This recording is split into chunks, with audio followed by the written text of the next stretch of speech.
राधे राधे दोस्तों मैं आपको मार्गशीर्ष मास में पढ़ने वाली अन्नपूर्णा माता की व्रत कथा सुनाऊंगी। दोस्तों, माँ अन्नपूर्णा माता का जो महाव्रत है वो मार्गशीर्ष मास के कृष्ण पक्ष पंचमी से प्रारंभ होता है और मार्गशीर्ष शुक्ल षष्ठी को समाप्त होता है।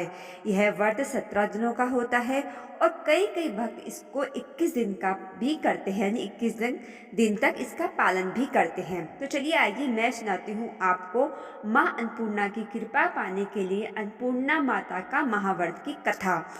एक समय की बात है, काशी निवासी धनंजय की पत्नी का नाम सुलक्षणा था। उसे अन्य सब सुख प्राप्त थे, केवल निर्धनता ही उसके दुख का एकमात्र कारण थी। यह दुख उसे हर समय सताता रहता था। एक दिन सुलक्षणा पति से बोली, स्वामी आप कुछ उद्यम करो तो काम चले। इस प्रकार कब तक काम चलेगा? सुलक्षणा की बात धनंजय के मन में बैठ गई और वह उसी दिन विश्वनाथ शंकर जी को प्रसन्न करने के लिए बैठ गया और कहने लगा, हे देवादिदेव विश्वेश्वर, मुझे पूजा पाठ कुछ आता नहीं है, केवल आपके भरोसे बैठा हूँ। इतनी विनती करके वह 2-3 दिन भूखा प्यासा बैठा रहा। यह देखकर भगवान शंकर ने उसके कान में अन्नपूर्णा अन्नपूर्णा अन्नपूर्णा इस प्रकार 3 बार कहा। यह कौन क्या कह गया? इसी सोच में धनंजय पड़ गया कि मंदिर से आते ब्राह्मणों को देखकर पूछने लगा, पंडित जी अन्नपूर्णा कौन है? ब्राह्मण ने कहा, तू अन्न छोड़ बैठा है, सो तुझे अन्न की ही बात सूझती है। जा घर जाकर अन्न ग्रहण कर। धनंजय घर आया, स्त्री से सारी बात कही। वह बोली, नाथ चिंता मत करो, स्वयं शंकर जी ने यह मंत्र दिया है, वे स्वयं ही खुलासा करेंगे। आप फिर जाकर उनकी आराधना करो। धनंजय फिर जैसे का तैसा पूजा में बैठ गया। रात्रि में शंकर जी ने आज्ञा दी और कहा, तू पूर्व दिशा में चला जा। वह अन्नपूर्णा का नाम जपता जाता और रास्ते में फल खाता, झरनों का पानी पीता जाता। इस प्रकार कितने ही दिनों तक चलता गया। वहां उसे चांदी सी चमकती वन की शोभा दिखने में आई, सुंदर सरोवर देखने में, या उसके किनारे कितने ही अप्सराएं झुंड बनाए बैठी थी। एक कथा सुनती और सब मिलकर माँ अन्नपूर्णा इस प्रकार बार बार कहती थी। यह अगहन यानी मार्गशीर्ष मास की उजेली रात्रि थी और आज से ही व्रत का आरंभ था। जिस जिस शब्द की खोज करने वह निकला था वह उसे वहां सुनने को मिला। धनंजय ने उनके पास जाकर पूछा, हे देवियों, आप ये क्या करती हो? उन सब ने कहा, हम सब माँ अन्नपूर्णा का व्रत करती हैं। धनंजय ने पूछा, व्रत पूजा करने से क्या होता है? यह किसी ने किया भी है? इसे कब किया जाए? कैसा व्रत है? मैं और कैसी विधि है? मुझे भी विस्तार से बतलाओ। वे कहने लगी, इस व्रत को सब कोई कर सकते हैं। 21 दिन तक के लिए 21 गांठ का सूत लेना चाहिए। 21 दिन यदि ना बने तो एक दिन उपवास करें। यह भी ना बने तो केवल कथा सुनकर प्रसाद ले लें। निराहार रहकर कथा कहें। कथा सुनने वाला कोई ना मिले तो पीपल के पत्तों को रख सुपारी या घृत कुमारी यानी गुवार पाठ वृक्ष को सामने कर दीपक को साक्षी कर सूर्य, गाय, तुलसी या महादेव को बिना कथा सुनाए मुख में दाना ना डालें। यदि भूल से कुछ पड़ जाए तो एक दिन उपवास करें। व्रत के दिन क्रोध ना करें और झूठ भी ना बोले। धनंजय बोला, इस व्रत के करने से क्या होगा? वे कहने लगी, इसके करने से अंधों को नेत्र मिले, लूलों को हाथ मिले, निर्धन के घर धन आए, बांझन को संतान मिले, मूर्ख को विद्या आए, और जिस कामना से व्रत करे माँ उसकी इच्छा पूरी करती हैं। वह कहने लगा, बहनों मेरे पास भी धन नहीं है, विद्या नहीं है, कुछ भी तो नहीं है, मैं तो दुखिया ब्राह्मण हूँ, मुझे इस व्रत का सूत दोगी? हाँ भाई, तेरा कल्याण हो, हम तुम्हें अवश्य देंगे, ले इस व्रत का मंगल सूत्र ले। धनंजय ने व्रत किया। व्रत पूरा हुआ तभी सरोवर में से 21 खंड की सुरवर सीढ़ी हीरा मोती जड़ी हुई प्रकट हुई। धनंजय जय अन्नपूर्णा अन्नपूर्णा कहता जाता था। इस प्रकार कितनी ही सीढ़ियां उतर गया तो क्या देखता है कि करोड़ों सूर्य से प्रकाशमान अन्नपूर्णा का मंदिर है। उसके सामने सुवर्ण सिंहासन पर माता अन्नपूर्णा विराजमान है। सामने भिक्षा हेतु शंकर भगवान खड़े हैं।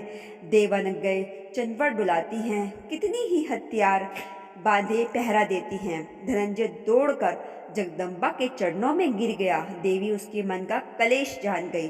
धनंजय कहने लगा, माता आप तो अंतर्यामी हो, आपको अपनी दशा क्या बताऊं? माता बोली, मेरा व्रत किया है, जा संसार तेरा सत्कार करेगा। माता ने धनंजय की जीवा पर बीज मंत्र लिख दिया। अब तो उसके रोम रोम में विद्या प्रकट हो गई। इतने में क्या देखता है कि वे काशी विश्वनाथ के मंदिर में खड़ा है। माँ का वरदान ले धनंजय घर आया। सुलक्षणा से बात कही। माता जी की कृपा से उसके घर में संपत्ति उमड़ने लगी। छोटा सा कर बहुत बड़ा गिना जाने लगा। जैसे शहद के छत्ते में मक्खियाँ जमा होती हैं, उसी प्रकार अनेक सगे संबंधी आकर उसकी बड़ाइयाँ करने लगे। इतना कहने लगे, इतना धन और इतना बड़ा घर, सुंदर संतान नहीं तो इस कमाई का कौन भोग करेगा? सुलक्षणा से संतान नहीं है, इसलिए तुम दूसरा विवाह करो। अनिच्छा होते हुए भी धनंजय को दूसरा विवाह करना पड़ा और सती सुलक्षणा को सौत का दुख उठाना पड़ा।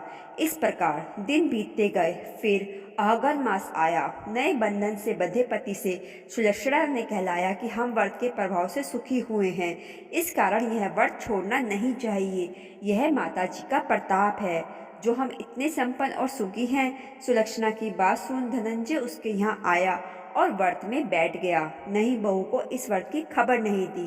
वह धनंजय के आने की राह देख रही थी।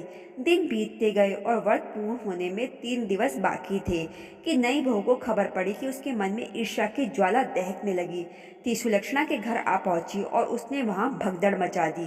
वह धनंजय को अपने साथ ले गई। नए घर में धनंजय को थोड़ी देर के लिए निद्रा ने आ दबाया। इसी समय नई बहू ने उसका व्रत का सूत तोड़कर आग में फेंक दिया। अब तो माता जी का कोप जाग गया। घर में अकस्मात आग लग गई। सब कुछ जलकर खाक हो गया। सुलक्षणा जान गई और पति को फिर अपने घर ले आई। नई बहू रूठ कर पिता के घर जा बैठी। पति को परमेश्वर मानने वाली सुलक्षणा बोली, नाथ घबराना नहीं, माता जी की कृपा अलौकिक है। पुत्र का पुत्र हो जाता है पर माता कुमाता नहीं होती। अब आप श्रद्धा और भक्ति से आराधना शुरू करो, वे जरूर हमारा कल्याण करेगी। धनंजय फिर माता के पीछे पड़ गया। फिर वहीं सरोवर सीढ़ी प्रकट हुई, उसमें माँ अन्नपूर्णा कहकर वह उतर गया। वहां जा माता जी के चरणों में रुदन करने लगा। माता प्रसन्न हो बोली, यह मेरी स्वर्ण की मूर्ति ले, उसकी पूजा करना तो फिर सुखी हो जाएगा। जा, तुझे मेरा आशीर्वाद है। तेरी स्त्री सुलक्षणा ने श्रद्धा से मेरा व्रत किया है, उसे मैंने पुत्र दिया है। धनंजय ने आंखें खोली तो खुद को काशी विश्वनाथ के मंदिर में खड़ा पाया। वहां से फिर उसी प्रकार घर को आया। इधर सुलक्षणा के दिन चढ़े और महीने पूरे होते ही पुत्र का जन्म हो गया। गांव में आश्चर्य की लहर दौड़ गई। इसी प्रकार उसी गांव के निसंतान सेठ के पुत्र होने पर उसने माता अन्नपूर्णा का मंदिर बनवा दिया। उसमें माता जी की धूमधाम से पधारी, यज्ञ किया। धनंजय को मंदिर के आचार्य का पद दे दिया। जीविका के लिए मंदिर की दक्षिणा और रहने के लिए बड़ा सुंदर सा भवन दिया। धनंजय स्त्री पुत्र सहित वहां रहने लगा। माता जी के चढ़ावे में भरपूर आमदनी होने लगी। उधर नई बहू के पिता के घर डाका पड़ा, सब लूट गया। वे भीख मांगकर पेट भरने लगे। सुलक्षणा ने यह सुना तो उन्हें बुला भेजा, अलग घर में रख लिया और उनके अन्न वस्त्र का भी प्रबंध कर दिया। धनंजय, सुलक्षणा और उसका पुत्र माता जी की कृपा से आनंद से रहने लगे। माता जी ने जैसे इनके भंडार भरे वैसे सबके भंडार भरे। बोलो जय अन्नपूर्णा माता की जय। दोस्तों, जो आज मैंने आपको अन्नपूर्णा माता की कथा सुनाई है, आप भी इस कथा को ज़्यादा से ज़्यादा लोगों में शेयर करें और पुण्य के भागी ज़रूर बने। राधे राधे। जय अन्नपूर्णा मैया की।